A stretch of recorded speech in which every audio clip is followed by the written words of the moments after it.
When a cocky recruit mocks a scarred young woman in a diner, he doesn't know she's a decorated soldier. What happens next leaves the entire room speechless.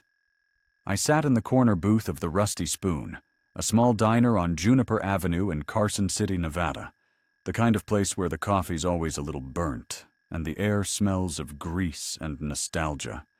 My name's Tessa Hargrove, Army specialist, 24 years old, though you wouldn't guess it from the way I blend into the cracked vinyl seat. My faded green jacket and loose ponytail making me look more like a college kid than a soldier. The scars on my left cheek and jaw catch the light when I tilt my head. Jagged lines that tell a story I don't often share. They're from Kandahar. From a roadside bomb that tore through my world 2 years ago. I don't cover them up. They're mine. Earned in sweat and blood. And I've got no shame in them. I was waiting for Marcus Delgado, my old sergeant major from Fort Bragg, a man who'd seen me at my worst and still thought I was worth something. We'd planned to catch up before I shipped out again, just two soldiers swapping stories over bad coffee. The diner was quiet, save for the clink of dishes and the low murmur of locals. An elderly couple shared a slice of cherry pie 2 booths down, their hands brushing like they'd done it 1,000 times. A trucker at the counter grumbled about diesel prices, his fork scraping against a plate of eggs. Mandy, the teenage waitress, moved with the weary grace of someone pulling a double shift, her ponytail bobbing as she refilled coffee pots. I sipped my drink, the bitter taste grounding me, and let my eyes drift to the window.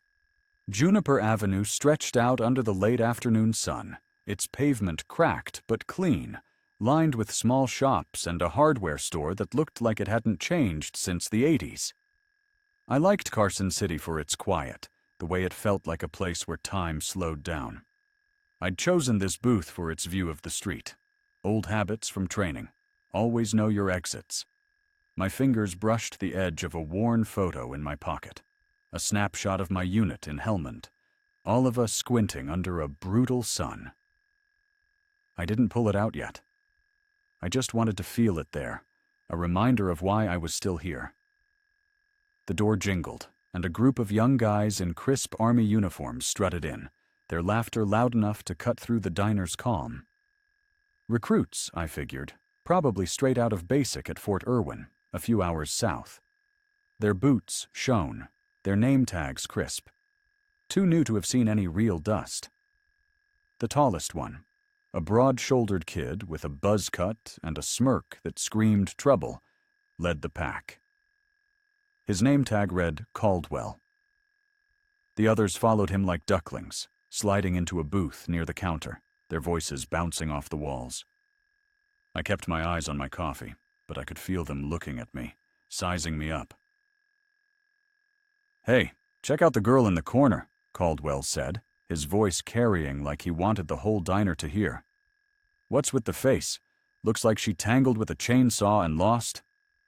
His buddies laughed, a sharp, ugly sound that made the elderly couple glance over, their forks pausing mid-bite.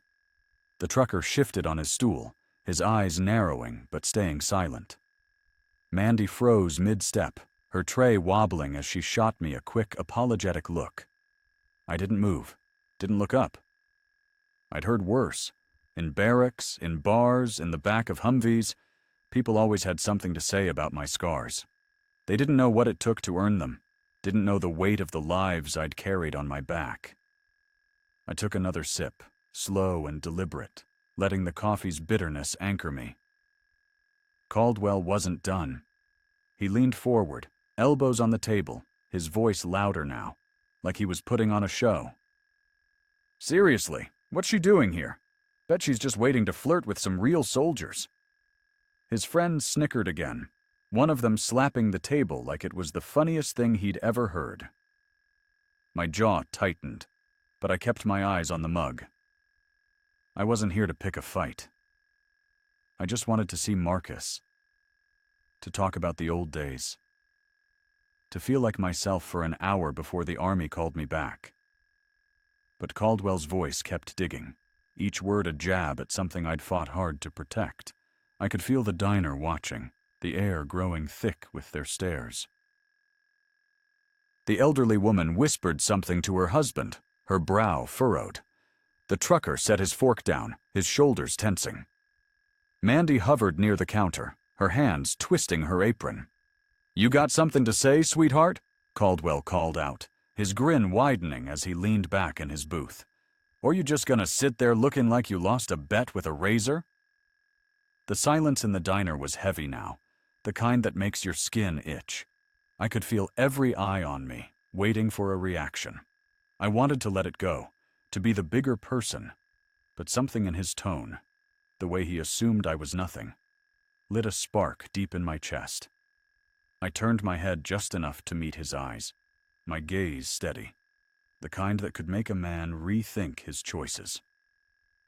Caldwell didn't flinch, but his smirk faltered for a split second. "What's your problem?" he said, his voice sharp now, like he was daring me to push back. "You think you're tough or something?" I didn't answer right away. Instead, I reached into my jacket pocket and pulled out the photo, setting it on the table in front of me. It wasn't for him. It was for me, a reminder of who I was, who I'd fought for. The faces in that picture, some gone now, stared back at me, their smiles frozen in a moment before everything changed.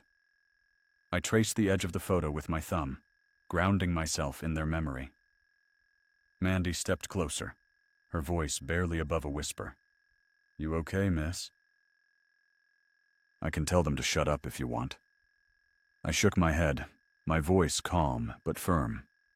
"I'm fine, Mandy. Let them talk." She hesitated, then nodded, retreating to the counter.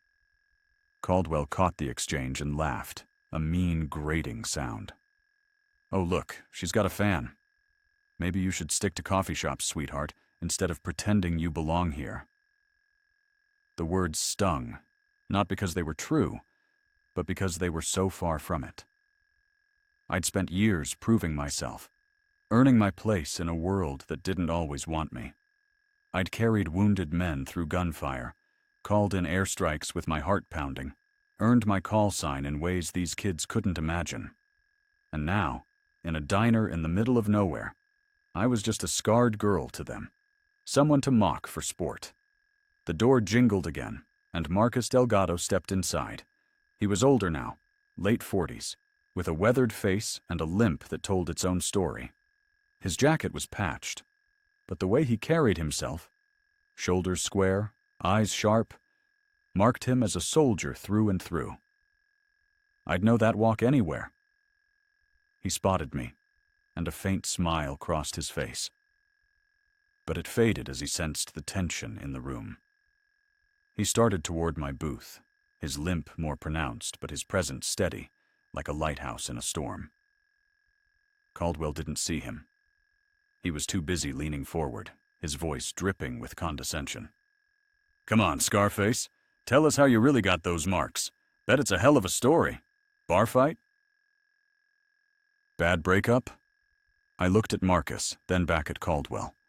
My voice was low, steady, like the calm before a storm. "You wouldn't believe me if I told you."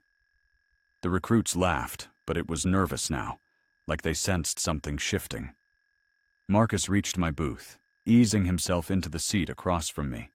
He didn't say anything at first, just gave me a look that said he'd seen this kind of nonsense before. The diner was a powder keg, and we all knew it. You won't believe who stood up for me next. This is just the start. Things are about to get real. The Rusty Spoon's fluorescent lights buzzed like a distant swarm of bees, casting stark shadows over the worn linoleum and faded booths. I sat across from Marcus now, his presence a quiet anchor in the storm brewing around us. My coffee was cold, the mug heavy in my hands, but I held on to it like it was the only thing keeping me from standing up and shutting Caldwell down myself. The photo of my unit lay between us, its edges worn from too many nights in my pocket. Those faces, some gone, some scattered, kept me grounded, reminded me why I didn't need to prove anything to a bunch of green recruits. Caldwell, though, wasn't letting up. He leaned back in his booth, arms crossed, his smirk sharp enough to cut glass. "What's with the old guy?" he said, loud enough for the whole diner to hear. "You her dad or something?" "Come to rescue your little girl?" His buddies laughed again, but it was weaker now, like they were starting to feel the weight of the room. The elderly couple 2 booths down stared, the woman's lips pressed into a thin line, her husband's hands clenching around his coffee mug. The trucker at the counter turned fully now, his broad shoulders squared, his eyes flicking between me and Caldwell. Mandy stood frozen near the coffee machine, her hands twisting her apron into knots, like she wanted to say something, but didn't know how. Marcus didn't rise to the bait. He leaned forward, his voice low, gruff, the kind that carried years of command. "You got a problem, kid? Say it to me." Caldwell's grin widened, but there was a flicker of uncertainty in his eyes, like he was starting to realize he'd picked the wrong fight. "Just wondering why you're hanging out with her, old man. She doesn't exactly look like she belongs in a uniform. Those scars? Probably tripped over her own ego." The words hit harder than I wanted to admit.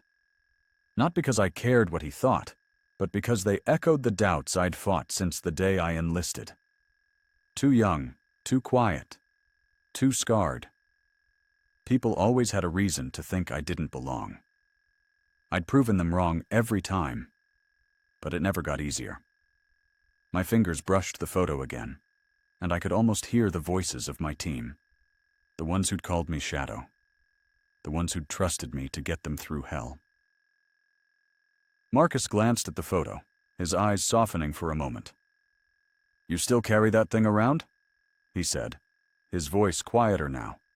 "Just for me." "Always," I said, my voice barely above a whisper. "Keeps me honest." Caldwell caught the exchange and laughed, a sharp, ugly sound that made the elderly woman flinch. "What's that? A family photo? You two swapping stories about the good old days? Come on, lady, give us the real story. How'd you get those scars? Boyfriend get rough?" The diner went still, the kind of quiet that feels like the world's holding its breath. My hand tightened around the mug, my knuckles white, the old anger rising like a tide. I'd faced worse than this. Enemy fire, sleepless nights, the weight of lives in my hands. But this was different. This was personal, a cheap shot at everything I'd fought for. I stood, slow and deliberate, my eyes locked on Caldwell.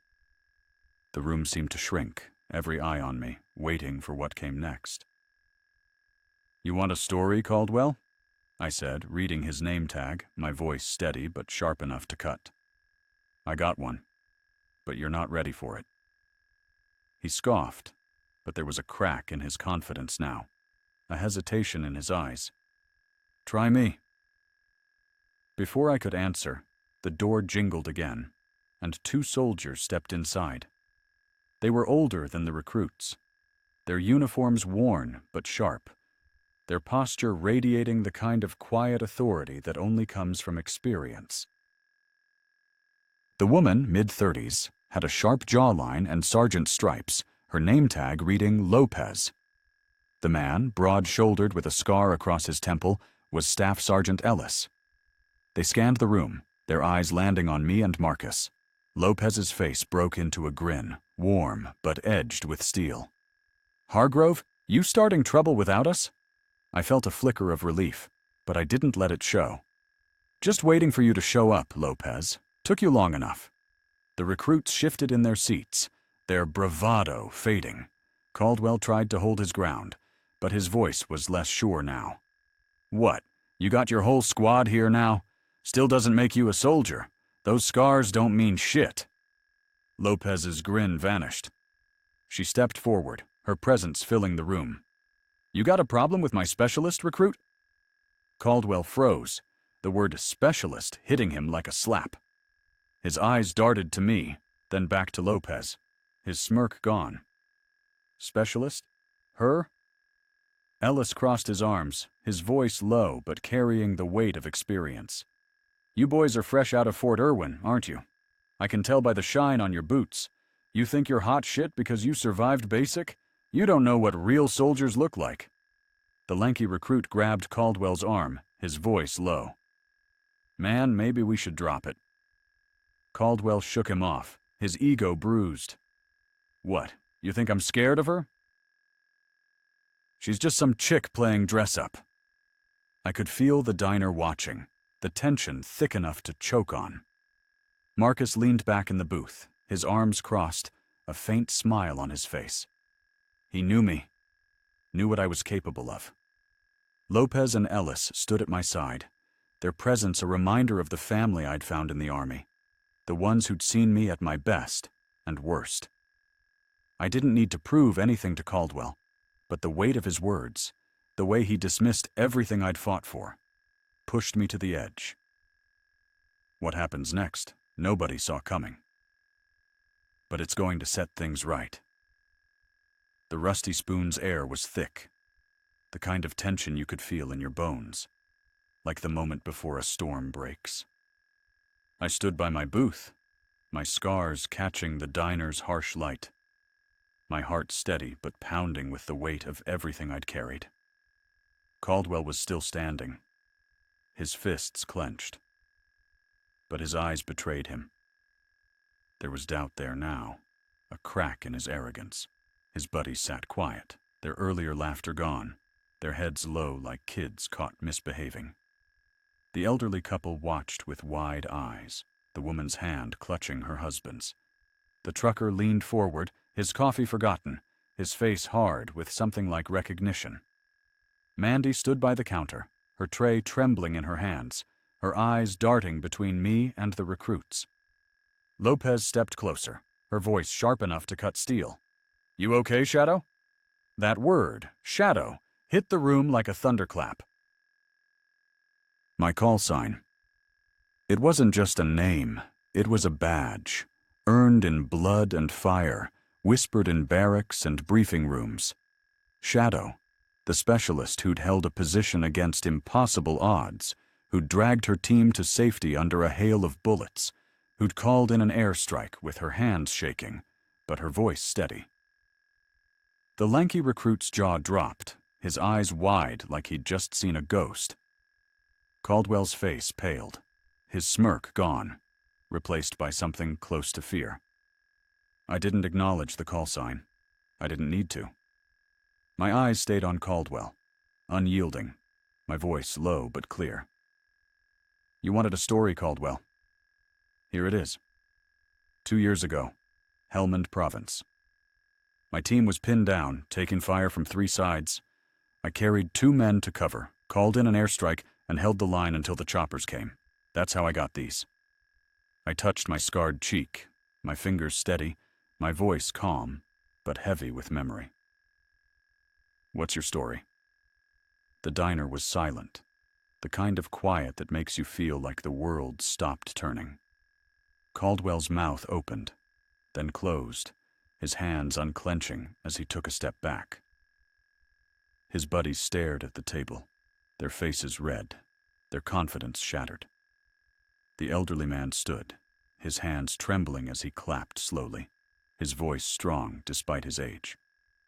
"Damn well said, young lady. You're a hero." His wife nodded, her eyes bright with tears. "We're proud of you, dear." The trucker spoke up, his voice a deep rumble. "I served in Vietnam. I know what real soldiers look like. You kids ought to be ashamed." Mandy stepped forward, her voice shaking but firm. "I'm so sorry, miss. I should have said something sooner." I shook my head, my expression softening. "It's okay, Mandy. I've heard worse." Lopez crossed her arms, her gaze pinning Caldwell in place. "You got anything to say, recruit?" Caldwell swallowed hard, his eyes darting to his friends, who offered no help. I didn't know," he mumbled, his voice barely audible. "I'm sorry." I tilted my head, studying him. "You didn't know, but you spoke anyway. Words have weight, Caldwell. So do actions. You want to be a soldier? Start acting like one. The door jingled, and a man in a colonel's uniform stepped inside. He was older, his hair graying, but his presence filled the room like a tidal wave. His name tag read Hawthorne, and his eyes swept the diner, landing on me. "Specialist Hargrove," he said, his voice calm but commanding. "I was told I'd find you here." I snapped to attention, my training kicking in. "Sir?" "At ease," Colonel Hawthorne said, his gaze shifting to the recruits. "What's going on here?" Lopez spoke up, her tone clipped but respectful. "Just a misunderstanding, sir. These recruits were learning a lesson in respect." Hawthorne's eyes narrowed as he looked at Caldwell. "Is that so? You'd do well to listen, son. Specialist Hargrove's call sign carries more weight than you'll ever understand. You're lucky she didn't take you apart herself." Caldwell's face was white now, his earlier bravado gone. His buddies shrank in their seats, their eyes fixed on the floor. Hawthorne turned to me, his expression softening. "I came to discuss your next assignment, Hargrove. But it looks like you've got this under control." "Yes, sir," I said, my voice steady. I glanced at Marcus, then Lopez and Ellis, a silent thank you for the family I'd found, the ones who knew my scars and my story. Hawthorne nodded to the room. "Carry on," he said, then stepped outside, leaving the diner in stunned silence. I sat back down, my coffee still cold, the photo still on the table. Marcus leaned forward, a grin tugging at his lips. "You always did know how to shut a room up, Shadow." I shrugged, a faint smile breaking through. They keep underestimating me. Their mistake. The elderly couple approached, the man holding out a shaky hand. "Thank you for your service, miss. You're a credit to this country." I shook his hand, my grip firm but gentle. "Thank you, sir." Mandy brought me a fresh coffee, her voice quiet. "On the house, miss. You deserve it." The trucker raised his mug in a silent toast, his eyes meeting mine with a nod of respect. As the diner settled back into its rhythm, Caldwell and his friends slipped out, their heads low, their egos in pieces. I sat with Marcus, Lopez, and Ellis, surrounded by the family I'd earned, my scars a little lighter, my heart a little fuller. They saw me, not as a scarred girl, but as Shadow, a soldier, a survivor, a hero.